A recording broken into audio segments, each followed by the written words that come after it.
大家好，今天跟大家分享的这个珠子呢是让人又爱又恨的珠子，因为它特别好看，但是呢它并不是那么好用，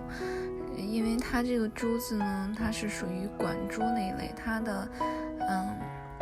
边缘非常的锋利，而且不整齐，长短不一，而且瑕疵会比较多，不适合用那种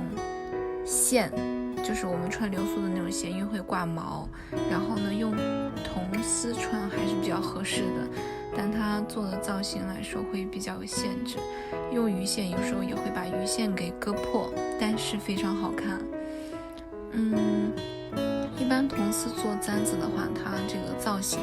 会因为自己戴头上的时候会把它的造型压瘪，所以特别容易变形，但是呢出作品会比较快，但确实是很好看。我目前买了4管，然后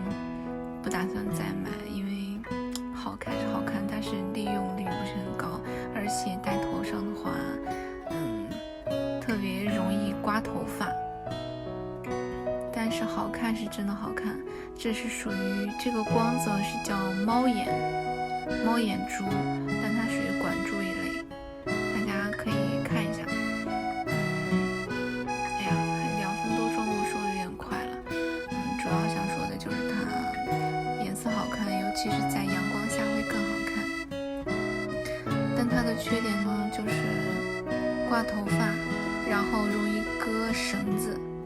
然后用铜丝的话，它也会把铜丝的那个涂层给刮掉。但是一般做完之后不都会缠线嘛，